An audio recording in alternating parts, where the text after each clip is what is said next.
What's up, guys? Welcome to the Biohacking Secrets Show, and a warm welcome to Christian Minson. Thank you. Appreciate you doing this. We're excited to chat. Well, I'm excited to be here. So we are in beautiful Costa Rica during the rainy season, as you guys can probably tell behind us. We've got some water coming down. Everything is green and beautiful, and we're going to be talking about transformational breathwork, which we had the pleasure of going through with you on Monday. But before we do that, tell us a little bit about, you've got a fascinating backstory. You spent 10 years as a monk. Right. Tell us a little bit about your journey to getting here today. Geez, well, that could start from when I was gestated in the womb to this point in time. But let's just say, tadpole in my daddy. Let's just say that as a youngster, for whatever reason, I had an inquisitive mind and always seemed to see through the general facade of what was presented as what life was all about. And I always felt there was something more, so there's always this drive to seek the purpose and meaning behind life, which ultimately led me on a spiritual quest. And that spiritual quest led me to the spiritual master, Paramahansa Yogananda, who wrote the book Autobiography of a Yogi. He came to the West in 1920 as a spiritual master from India, and long story short, he created an organization that promoted meditation as a direct practice of attaining a relationship with God or your higher self. And there was a monastic order that was part of this organization. And as I got deeper and deeper into it, as it really changed my life for the better, I just kind of went into that monastic order, finding that it was really the culmination of what I was looking for, a lifestyle that was really dedicated to the highest purpose and meaning in life, which is our own self-realization and evolution. And so I practiced that for 10 years. And I was planning to be a monk for the rest of my life, but there was some inner drive around that 10-year mark that was saying it's time to go back out. And that was really, when I really dove deep, there were things that I needed to face in life to really up-level my evolution. And so it was a hard decision, but that's where breathwork comes in, that it actually helped me during this process to get in touch with my own emotions, to really weigh in the balance of a deeper drive what choice was right. And on paper, to stay in the ashram, to stay in this thing I dedicated 10 years of my life to, that I was planning to dedicate my whole life to, was on paper that looked like the obvious choice. But as I did this breath work, and it really came out of me like a deep core yearning to be back in the world and learn the lessons I needed to learn out here. So I took a deep breath and I made that leap, and as I did, I basically, because it helped me so much, got on the fast track to learning all of the techniques and tricks, went through a variety of seminars to learn how to become a facilitator of the breath work, then become a trainer. I've been a senior trainer with the Transformational Breath Foundation for the last 12 years. And this was back in 2006, January of 2007. I opened my doors for business, and I haven't stopped since then. And then, so fast forward about 10 years, and Rhythmia came into existence, and is one of the only places, in fact, the only place I know that holds breathwork as one of the peak experiences of the retreat. Most places might have, if places have breathwork at all, they'll have it on the menu, like on the massage. You can get the facial or the foot rub or breathwork.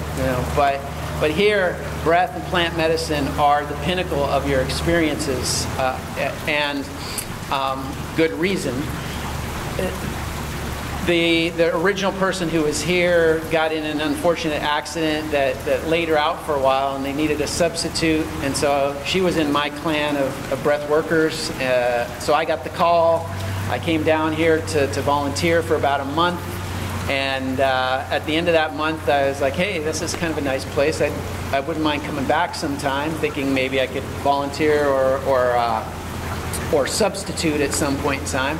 And Jerry said, hey, you want a job? I said, let me think about it. Yes, yeah, that sounds like a good idea. Right. So it took me a few months to get it together to be able to move out here, but what was it, November 2017, I started at Rhythmia as the director of the Breathwork program, and I've been doing that ever since. Beautiful. What was life like as a monk? Kind of walk us through your daily and weekly routine. It was really quite boring. Yeah. For the outside world, the life as a monk is pretty boring. It's a very routinized life. It is a routine. I mean, we wake up at 5:30 every day with an hour of personal meditation. Then we'd go for an hour of group meditation. Then we'd eat breakfast. All our meals were eaten in silence. Then we'd have a half-hour study period. Study was one of the foundational activities that we did on a daily basis, absorbing deeper thoughts of enlightened masters. Then we'd go to our service position, and this organization was where we were was the headquarters of a worldwide organization. So most of our work was really administrative type of work. And then lunchtime we'd break for a half-hour meditation, go back to work.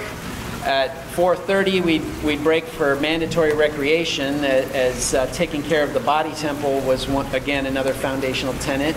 And we'd do things, group sports, generally basketball, soccer, things like that.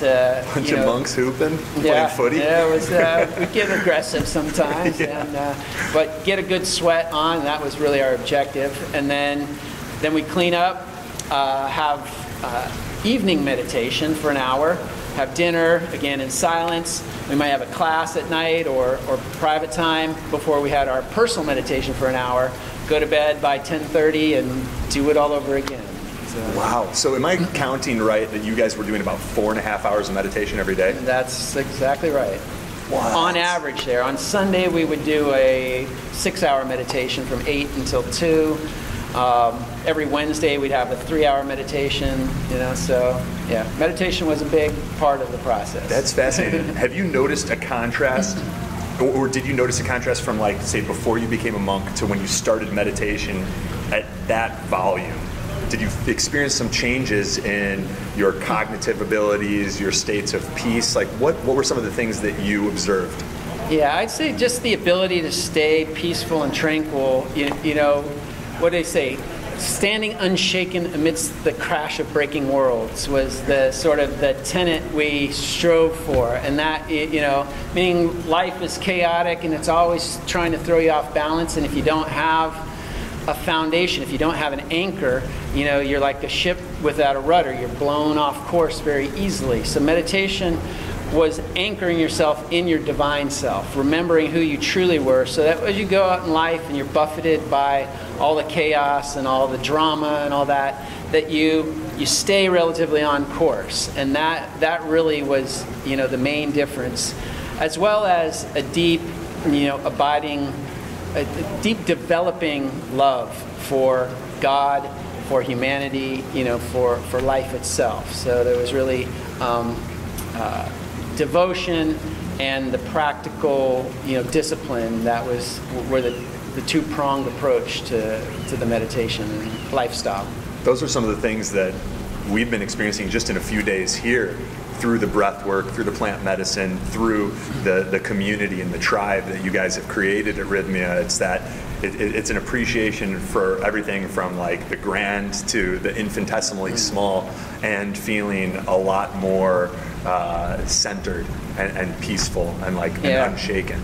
Well, that's really the value of Rhythmia is, for all you out there thinking, man, I'd love to be a monk. You don't have to be. You can come to Rhythmia and you can experience a lot of the same things. It's, of course, there is something to be said for the day in and day out discipline that, that is really a life path. But as far as the awakenings that come from meditation, that generally would come a lot slower. One of the advantages or the hacks that really is, Rhythmia, is that breath and plant medicine have a way to give you some of these higher level experiences in a very short period of time And that's what makes it very attractive to people who are on busy schedules, who don't have a lot of time to devote themselves to being a monk for 10 years, Yeah, we've done a good amount of breath work at various types of breath work, and my brother, even with his experience, he came here, and one day night, after your session, he looked at me and he's like, I don't even need the plant medicine. I'm good. He's like, I already had my miracle. Right on. And that's what I think is the value of the breath, really, is well, I say both the breath and plant medicine are doors that open to our consciousness, and I joke that the breath opens that door and gently beckons you in and says, hey, come on in. The plant medicine opens that door, and when you're not looking, it kicks your ass in there, closes the door, and maybe even shakes the room up a little bit. Puts a broomstick through it? Yeah, right. Doesn't let you out until it wants to let you out. Right. And so they both achieve the same result, which is the same result meditation can achieve, which is the same result other techniques of elevating your consciousness can achieve, because they're really doing the same thing. They're just accessing the divinity or the wisdom, the divine wisdom that's within you, and bringing it forward. It's not like by ingesting a plant or doing a breath that some new thing just comes and overlays on you. It's all within you already. And that's the value of these specific tools. Yeah, I agree. What was the most challenging part of being a monk? What was the most challenging part of being a monk? Challenging part of being a monk? Probably the day in, day out sameness. Yeah. After a while, you'd like to go to a movie or go to a basketball game or play some rock and roll music or something like that, and that we did have pretty wholesome outlets that gave us a chance to blow off some steam, but every once in a while it's again, like I said, it's a disciplined, very monotonous life on the outer surface, because it's really, the lifestyle was really about diving inward to developing that inner relationship with your higher self or God, and the outer life was more or less a distraction. Yeah. So. We're going to be doing some breath work and giving people a little bit of a taste of your transformational breath work practice for those people that are tuning into the podcast. So we're going to get to that at the end. But before we do, what was it that brought you into the practice of utilizing the breath for tapping into some of these non-ordinary states of consciousness? You were meditating for a tremendous amount of time every day already. Was there something that was missing? Well, yeah, there was something that was missing, and that's a well-put question, because that's just it. Interestingly, meditation, as simple as it is, you're just sitting there as still in body and mind as possible, is actually a very higher level activity. In fact, for millennia, it wasn't even given to the masses. It was, these techniques were reserved for those who had gone through very rigorous, disciplined lifestyles, and then eventually they were rewarded these techniques that then, took them to even more elevated states of consciousness. But through the appeals by those who, of higher consciousness that saw the suffering in the masses, they, allowed it to be distributed to the masses. And through Facebook. Yeah. But what meditation assumes, this is my personal opinion, is that you've done a lot of the groundwork, meaning a lot of your, that you are fairly emotionally balanced, that you are, you don't have a lot of chaos going on in your life. And the average person, that's usually not true. So when they sit down to meditate, they usually sit there, trying to get the monkey off their back for the first half hour before they, can even settle in. So a lot of what's missing from meditation is an emotional dimension, a process for clearing any emotional energy that you still haven't worked out or integrated yet. And so that was what the breathwork really did for me, and what I think is its real value in the world, is that it got me in touch with my emotions, first of all, that some of these sensations I was feeling were actually emotions, which may sound strange to some people, but being a man, being raised in a military family, a family that we were very demure and kind of stoic. You didn't express yourself. Having emotions was sort of a new thing, Then it gave me a safe space in which to start to express these energies that I was discovering. But the third and most, I think, important thing was that it gave you a way to integrate that energy. In other words, not just to express emotions for the sake of expressing them, but to access old stagnant energy that we've been holding on to for a while and actually let go of it, release that so that you're no longer carrying that baggage. And that, so that helped me so much that when I left the order, I felt like this is something that people that I need to share with people, with the added benefit that it's a perfect crossover to what I was doing with meditation, because besides the emotional dimension, there's a whole spiritual dimension to breathwork, which can help you attain, as we were just talking about, the same levels of awarenesses that you can attain with meditation. But it's minus all of the religious overlay, and so it was a lot easier to talk to normal people or non-religious people about the breath than it was to talk about meditation and this spiritual path that you have to dedicate your life to and all that. Yeah, it's a lot less of a loaded subject with baggage and anchors. Exactly. And yet when they start breathing it, all of a sudden they have these epiphanies, and then they naturally go there. How do I do more? How do I, and then they're hooked. I've converted many a non-believer. I totally resonate with what you said earlier, because when I first started trying meditation, I was very much stuck in my head. And unless I worked out beforehand or did yoga beforehand, it was a hopeless endeavor. I would sit there, the clock would run for 20 or 30 minutes, and I would be like, I just wasted a half an hour of my day and didn't do it, right? But with breath work, it feels like it helps you make that journey that's so difficult for us, going from here to here, especially if you're like a type A, entrepreneur, or go out and get it done type. Yeah. The breath work puts you in touch with those emotions, and it's much more active than just trying to tune into sensations that you're sitting with all day long. Do you remember the first time that you had a powerful experience with breathwork, a transformational experience, if you will? Yeah, well, I remember my most fantastical experience was when I was participating, before I got on the path of being a facilitator and all that, and I was breathing, and to tell you the truth, at that time I was still fairly emotionally shut down and was going through this process, and I wasn't feeling a lot, but almost immediately, within the first 5 minutes, this woman sitting next to me, or breathing next to me, started crying, and I could really hear that she was in emotional turmoil.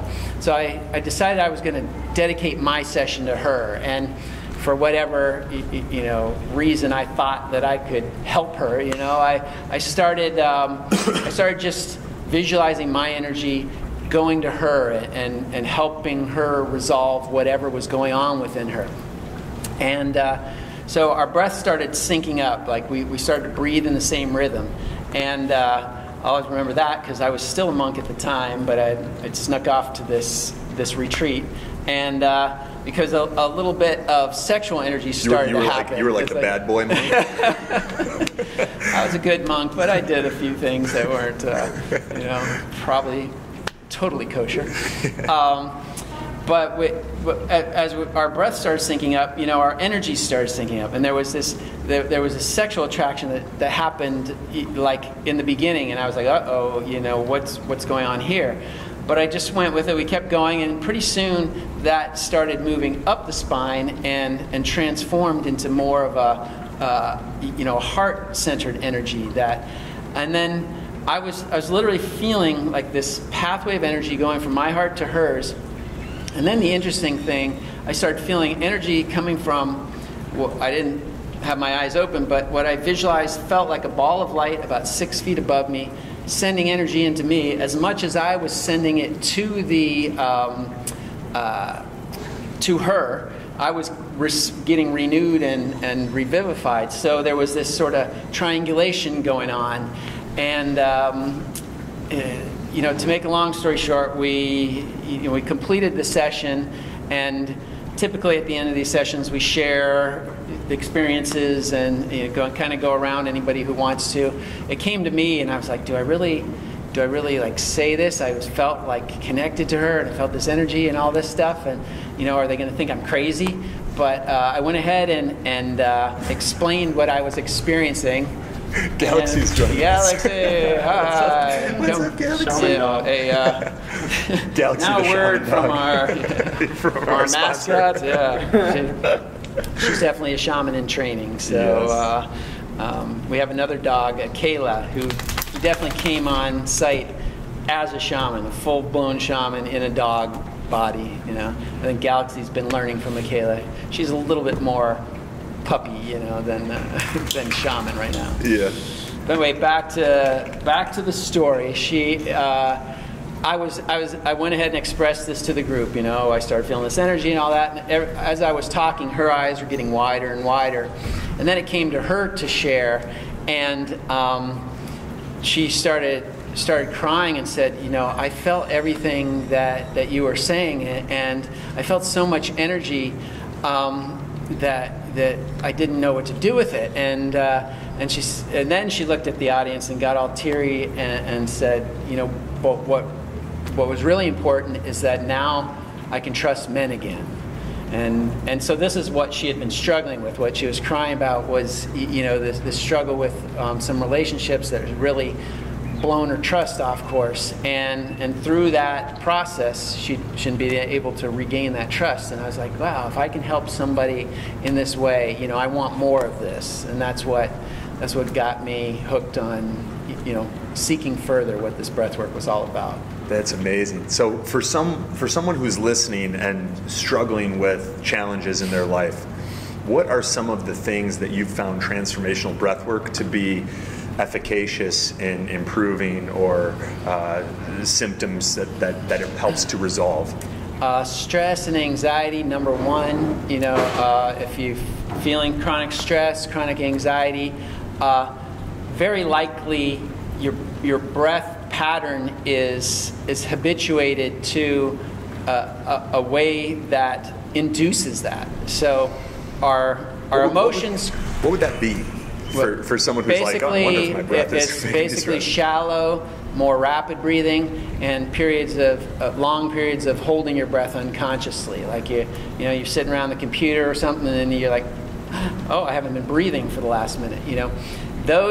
That shallow breathing or that breath hold activates the reptilian brain and the fight or flight response, and that's that puts cortisol into our system, and now we're anxious, we're tense, we're like in the days when you had to run from the saber-toothed tiger, you are on alert and slowly suffocating. Exactly. So and creating hypertension and sort of issues that, if that continues, doesn't lead to a good future for you.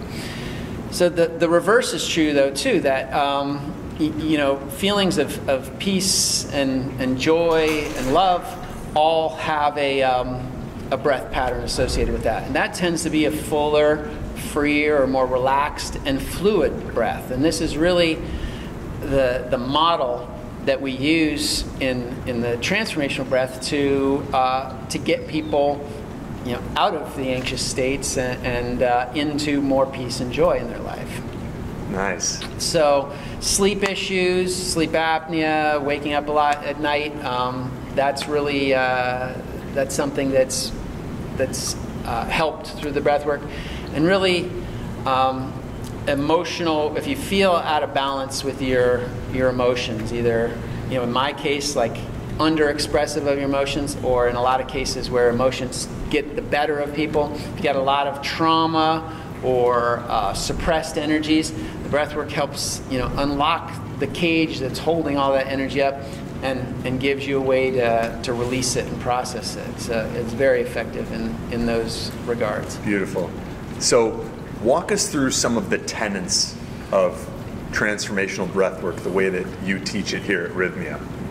Well, I would say, the breath comes down to three things. Basically, what you do when you inhale, what you do when you exhale, and then what's happening in between the inhale and the exhale. And indeed, you could define any breath technique or pattern with these three things. I use three words to help really solidify how to do this technique, and that's full, free, and flow. Full, free, flow. So full is about the inhale. We want a full inhale. Like I said, these more full breath patterns induce peace, induce love, induce joy. So we want to use our full respiratory capacity from our belly, which is our diaphragmatic breathing, all the way up into the chest. Free, we want the breath to be relaxed. Breathing should not be an effort. What I love, people go through this technique and say, man, that was a lot of work. And that's because they're working at breathing. And what's interesting is you can read in people's breath a greater understanding of how they operate in life. So if you're working too hard with your breath, I guarantee it, you're working too hard out there in the world. And by too hard, I mean you're putting more effort into any endeavor than is really necessary, right? And it's, we often see a pattern that's called the superachiever pattern, which is a very aggressive, more central belly breath. And that, that's usually people who feel like they got to do it all. If I don't do it, it's not going to get done. Or, I can't rely on these other people. I've got to make sure it's all done. Perfectionists, they'll typically have this superachiever pattern. Full, free, so it should be relaxed, right? Relaxed and effortless. We're really looking in this technique for the breath to start breathing you. Mm-hmm. And we call this the state of activation, where you're putting very little or no effort at all into this process, and yet your breath is just humming along like a free energy dynamo. It's just going and going. And then flow. So flow indicates, what's going on in between the inhale and the exhale. And that really, this is what we call a circular breath pattern. And so a circle has no beginning or end. It's simply continuous movement. We're inhaling or we're exhaling. We're inhaling or exhaling. In other words, we're not pausing in between the inhale and the exhale. And this is significant because the pauses allow our mind to escape into either the future, where we tend to dwell in worry and anxiety, or into the past, where we tend to dwell in regret and shame and what I should have done or could have done. If we close those doors by keeping the breath connected, we stay present, because the only place you can breathe is actually in the present. So if you're continuously breathing without pausing, it's forcing the mind to stay in the present moment, where life happens. It's the only place that life happens. And so much of our life is spent outside of life, where we're removed from our actual experience because we're sitting there dwelling in the future or the past. So by keeping that breath fluid, we stay present. It's also the rhythmic pulsation of the breath, getting in this cyclical rhythm that helps lull you into deeper and deeper trance-like states that will induce some of the effects that come with this process. Nice. So just to recap, full, free, flow. Mm-hmm. Full breath in, belly, and then chest. So like using all of your lungs. Mm-hmm. Free, just kind of letting the breath like fall away. Yep. Exhale, relaxed. And then flow, connecting the inhale to the exhale, so you're keeping it cyclical and in a way preventing your mind from going other places, which can happen quite easily in meditation. Exactly. Okay, beautiful. So what we're going to do is we're going to dive into the rapid fire round. We're going to have some fun with a few questions here. And then for everyone that is tuning in, we're going to go into some transformational breath work and give them a little bit of a taste, 5 to 10 minutes, just so they could get a little bit of the experience that you provide on a much deeper level here at Rhythmia. And we're going to have some fun. It's going to be awesome. Sounds good. All right, nice. Christian, what movie or book changed your life besides Autobiography of a Yogi? You knew that one was coming. Yeah, that pretty much was the pinnacle book. But The Matrix, I would say, was the next great powerful pick. thing. Love it, love it. We were talking the other day about your Aura Ring and some of the sleep tracking that you do, and we'll link to the Aura Ring in the show notes. What are some biohacks that you personally use the most, or health hacks, things for optimizing your performance? Well, I'll say that Rhythmia is a place of biohacks, and that I would say breathwork is a biohack. For sure. Ayahuasca, plant medicine, is a biohack, and and we offer stem cell treatments here too, of which I've availed myself of, and I'd say that's a definite biohack.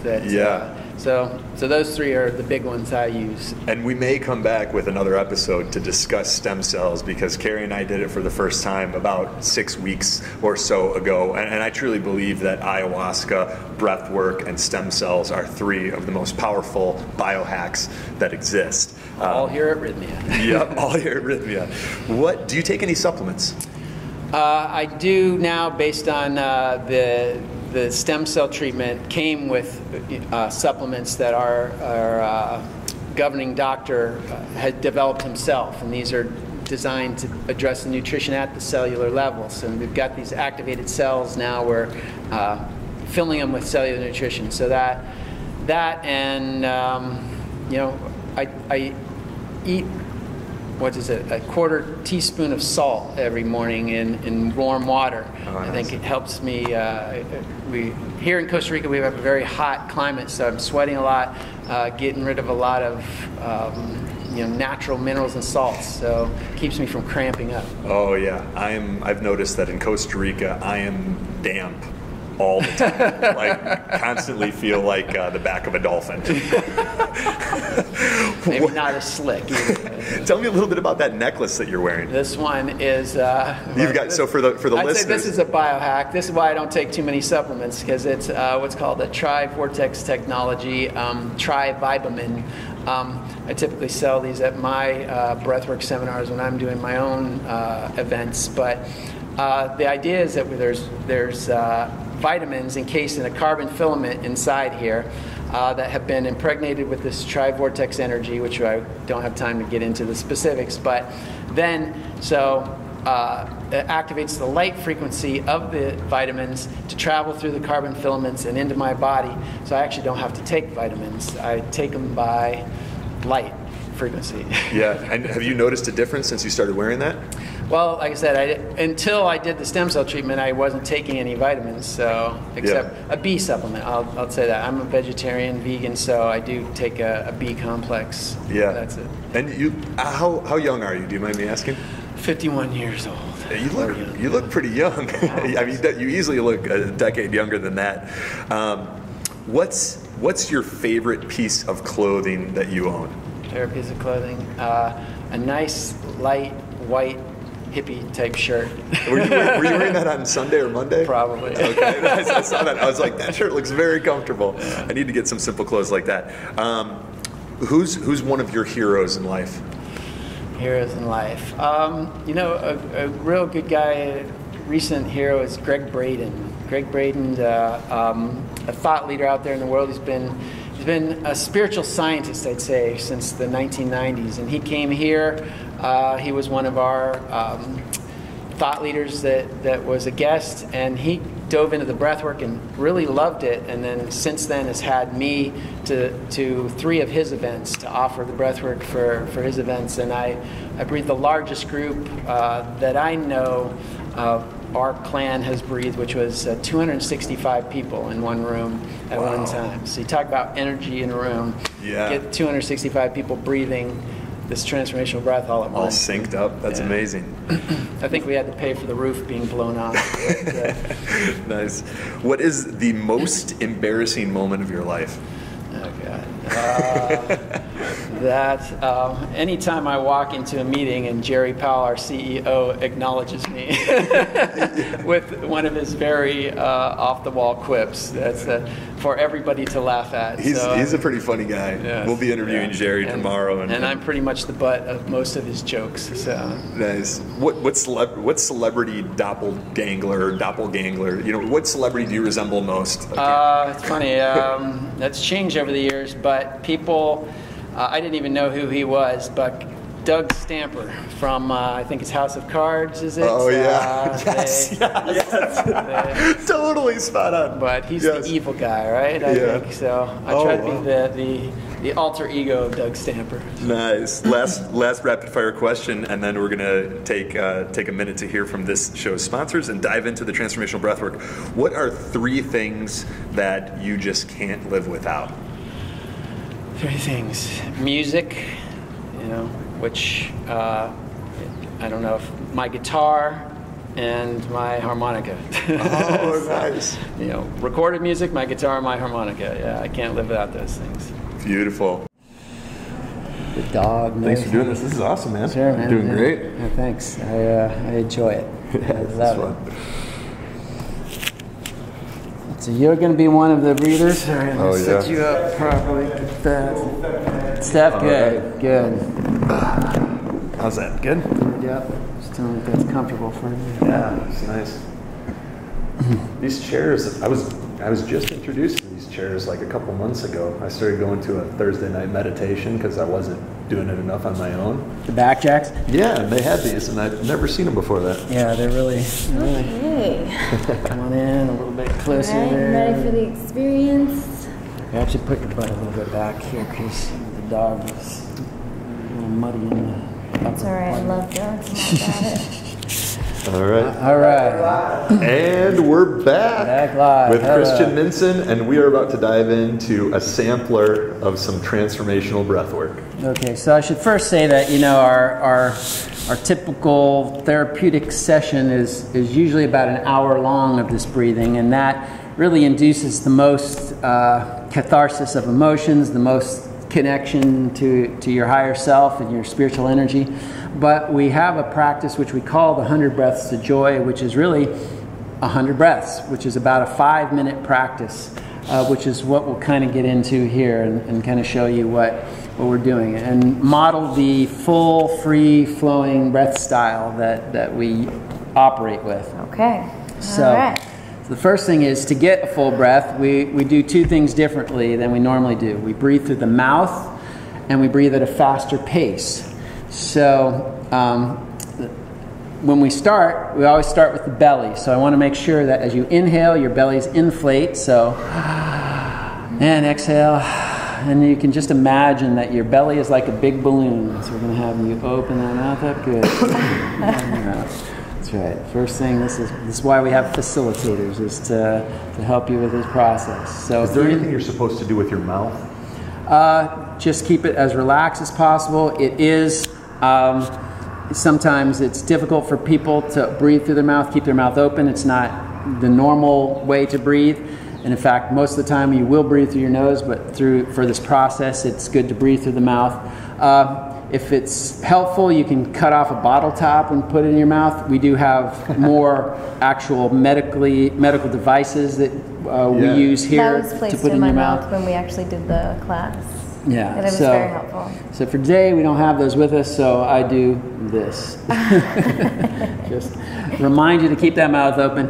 And then imagine that you swallowed a big balloon. So every time you inhale, the belly should inflate like a balloon. Every time you exhale, it should deflate. So it comes from the belly rather than the chest. Yes, so especially in the beginning, we're just focusing on a belly breath. And this is one of the things that differentiates this breath from a lot of different breath styles.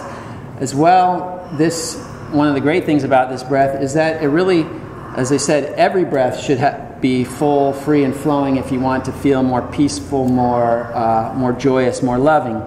And this, is a therapeutic breath, but you can model the full, free flow in every breath you take, whether it's through the nose, whether it's at a slower pace. But always try to make it full, make it relaxed, and keep it connected, or don't pause unconsciously. Good. So the pace is going to now be something like this.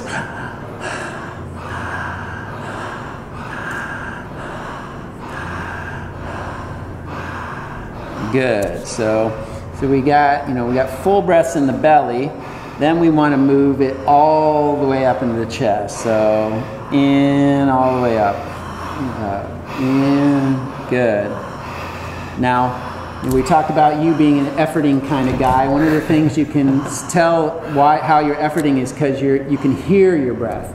So the quieter the breath is, the less effort is being put into it. Because what's making sound is actually a constriction of the throat, which is effort. It's not relaxed. It's not free, right? So if you want to be more free, really focus on, that's it, good. So a lot quieter.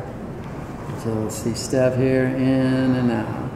Now when we do get quiet, we'll tend to slow down. So make sure you keep the pace going, but still with that quieter breath. Beautiful. So as you can see, belly to chest now. This is a good inhale. Belly to chest, good inhale. And the exhale now, nice and relaxed. So you notice they're not pushing, and they're not controlling it. It should just be just nice, as if it was an afterthought, that you have to let go of some air in order to take another breath in. Come on out of here, there. Yeah. You want to breathe with us? All right, in and out, good. And then the connected breath. So it's in and out. As you can see, we're not pausing at the top. Some people have a tendency to inhale and hold that breath for a minute before they exhale. And then a lot more people tend to have the tendency to exhale it out and just be without breath for a moment before they inhale again. There's nothing wrong with that in daily life if you're conscious of what you're doing, but we don't want to unconsciously start to pause for long periods of time. Good. Now as a facilitator, we do what's called body mapping, which is more or less acupressure style touch, which is just helping you get into the best breathing pattern possible. Good. So in. Good. So you've got a good breath pattern. So I'd say, it's full. It's more or less free. I'd say, and it is fluid. It's connected. Where I'd say you have the most work is in the free part, because the sound is starting to come back, which again indicates more efforting than is really necessary. So again, if you can just work on trying to breathe more silently, you're going to breathe less effortfully, and eventually that activation is going to kick in. Where, so as long as you're trying, you can't let go, right? Activation only comes when you finally let go of the breath. And of course we can practice letting go by letting go of the exhale primarily.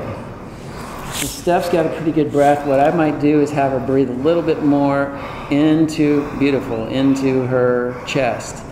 So, the belly activates our will, it grounds the breath, grounds our energy in our body. As we breathe more into the upper parts of our chest, we're activating our heart center. It's allowing us to get in touch with our emotions.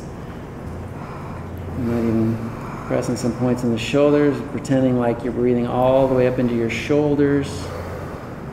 Yeah, good. So we're getting a little more volume there in the heart. So as we do this, a number of things may start to happen. You may start to feel interesting physical sensations. Tingling, tightening up of your limbs. We call this tetany, where it feels almost like you're paralyzed, or you feel like a heavy weight. You might feel light on the flip side. You might feel hot or cold, or both sensations moving at the same time. All this just means that you're doing it right. You're moving energy. You're starting to access stagnant energy, and you're dredging it up and trying to get it out of your system.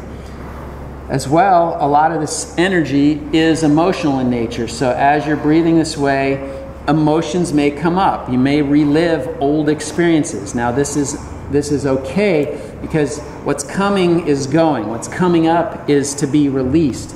And your mandate is to allow it to come up, keep breathing into it, and as it comes to the surface, express it. If it was sadness and you need to cry, cry, but keep breathing into that cry. If it's anger, you can yell and pound, but keep breathing into that. So whatever comes up physically, whatever comes up emotionally, you want to allow it to be there, but keep breathing into it. And again, in a 5-minute session like we're essentially doing here now, you're generally not going to access the depth of the emotions or the depth of the spiritual awakenings that can happen as you go on for 45 minutes or an hour. But for some people, you may jump into it right away. A lot of people who have a lot of emotional baggage, all they need is a little catalyst to just open up Pandora's box and out it comes. For this reason, if you're concerned about anything coming up at all, I recommend doing this with a facilitator first. And that's why, come to Rhythmia, do it in this group setting where you've got people who are trained to guide you, or find an individual facilitator in your own area who knows how to handle the energy as it comes up. And if you get into a place that feels a little uncomfortable or a little bit dark or whatever, they can help guide you through that. And then, let's say we come to about the end of our 5-minute session. I always like to end by taking a big, deep breath in and hold it at the top of your lungs. As you do that, then just relax your body, relax your mind, and just stay with that held breath as long as it's comfortable for you. Let your body dictate when to let it go. Your mind is going to say, hey, you're not breathing, you need to breathe. You're going to die if you don't breathe. It's going to say all sorts of things that want to let you take that breath before you really need to. So you just let the body dictate it. And we're just in that state right now. So we're just like letting them be in this place. This is a portion of the process that really can, a lot of people find an epiphany or an awareness or just realize that they can transcend the limitation of breath even. That they don't realize how long you can actually hold your breath after you've oxygenated yourself well. And that, maybe we're not as limited in our beingness as we have been trained to believe we are. So I just got to keep on talking because these guys are like holding their breath for forever. Well, Amp's record is, I think, like 5 minutes. 5 minutes. Seconds. Oh, great. Now we're going to, good. All right. Well, he let go. And then once you let go, I recommend just sitting with the breath out for as long as it's possible. And then when you finally start to breathe again, re-achieve that full, free, fluid motion to the breath. You might end up breathing through your nose again as you start to integrate back into life, out of the session, coming back into normal wakeful consciousness. And then This stuff's still holding. Yeah. There she is. All right. There's that. It's out. Whew, whew. All right. You guys really did. So, wow. I felt that as much as Monday night. Yeah. In a fraction of the time. Nice. That was great. And we also had you like right here the whole time, keeping us. How do you feel, Steph? I feel so relaxed. I could just sleep here. For the record, I couldn't get Galaxy to give me the time of day for the past 3 days, and now she's just loving this. She must be you guys. No, she loves the camera. I think she's a camera hog. Hi, Galaxy. That was amazing. Wow. I feel super relaxed. I noticed that my face almost started vibrating. It was like I could feel energy or vibration building in my body, and it was like, did you feel any of that? Or what were you feeling, Steph? I felt almost like it was weird, but almost like I was levitating, like floating. Mm-hmm. Like when I was in the sensory deprivation tank, it felt like it was just, I don't know how to explain it.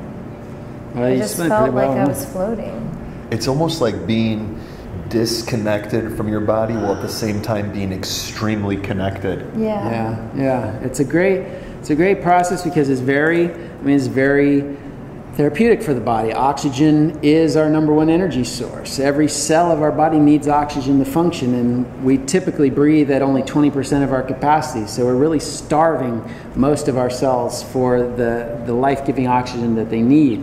And we just put a little bit more in. They wake up and say, hey, let's get to work. And so we feel so much better and can perform so much more robustly.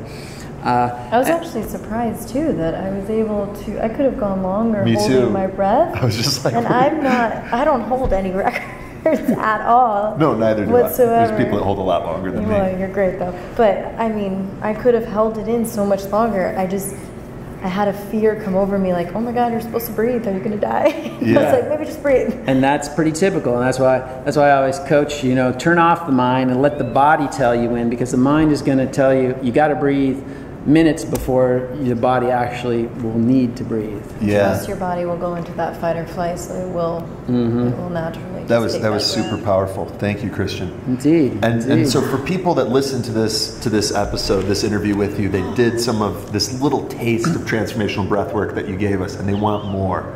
How can they stay up to date with things you're working on? How can they get a deeper experience for themselves? Well, of course, we're here at Rhythmia, so if you go to rhythmia.com, rythmia.com, you'll learn about what is offered here. Like I said, I've been doing this for 12 years, so I have my own website, breathflow.com, so BREATHF as in fabulous.low.com. Nice. And then my name is R. Christian Minson, Minson, and that you can find me on Facebook there, on Instagram under that, on YouTube under that, and so all those ways are ways that you can keep in touch with the seminars that I teach, or the different things that go on, or some of the up and coming stuff that's on the horizon. Beautiful. The man. Breathwork guru. Yeah, this is Absolutely incredible. I haven't felt this self-cared for than I have this week alone in years. A long time. Yeah, thank you so much for what you do and what you guys are doing here at Rhythmia. It's incredibly powerful. I don't believe that there exists a more compact way for people to experience transformation in their life, and you guys provide so many tools. So thank you for doing what you do, and we're going to link to everything that we discussed in this episode in the show notes, and possibly come back with another episode to discuss stem cells if the people want it, and Jerry's cool with us going there. Right Thank on. you, brother. Appreciate you. Thank you. Yes, thank you. Oh, we'll hug it out. Thank you. Yeah, I want to get Thank you.